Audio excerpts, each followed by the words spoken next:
What's up, guys? This is Sean Swink. Welcome to the Confidence Community. Today I'm going to cover the subject of body language.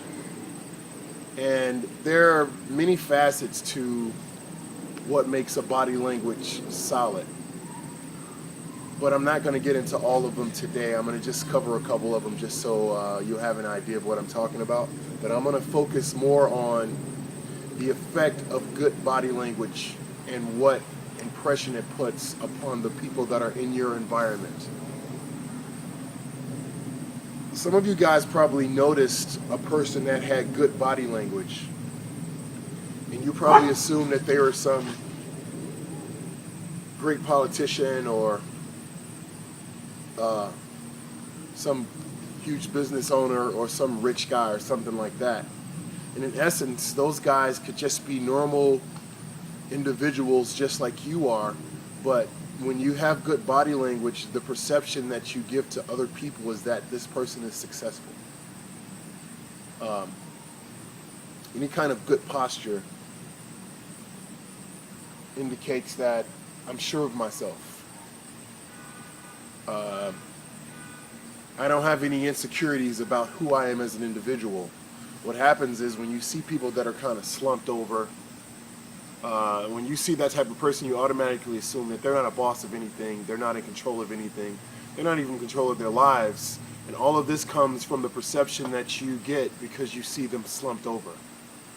But when you see a guy that's standing up, his chest is out, shoulders are back, his head is high, and he's in a conversation with someone and he's giving them direct eye contact, smiling, touching them as he has a conversation with them, you automatically assume that that guy's in charge and that the people are actually paying attention to him instead of him having to pay attention to the people. So I want you guys to try to focus on having good body language. And one thing that helped me with that when I started to get into business and stuff like that, I wanted for people to have the perception that I was successful, because I was successful, even though I hadn't reached my level of success yet, because success starts on the inside, and it develops over your body, and then it takes over your environment, and if you keep going at a steady pace, it'll affect the whole world. So I want you guys to focus on thinking about yourself as a superhero whenever you're doing anything. And what'll happen is your image of that superhero that you see on some magazine or some comic book, notice that those guys always have their chest out. They're always doing some pose that's almost demanding and commanding of you to pay attention to them. So this is your opportunity, especially for you comic book geeks like I am, to actually go into your superhero mode and not feel like a total geek for doing it. And there's nothing wrong with being a geek, but the true alpha geek owns the fact that he's a geek, and he takes his superhero character into life and kind of dominates his world, whether it's in the business world or, whether you're, some athlete or whatever the case may be.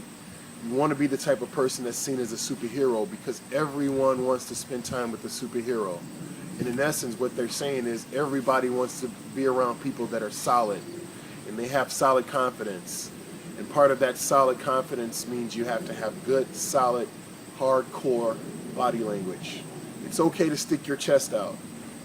It's okay to stick it out a little more if you have to, and give a little extra, because in essence, when you're out amongst people that don't do this and they're just standing there slumped over and like chilling or whatever, when people scan the crowd looking to see who they want to be with, they're looking at you and you're like, yo, this dude is posted up, like I want to hang with this dude, he's sure of himself.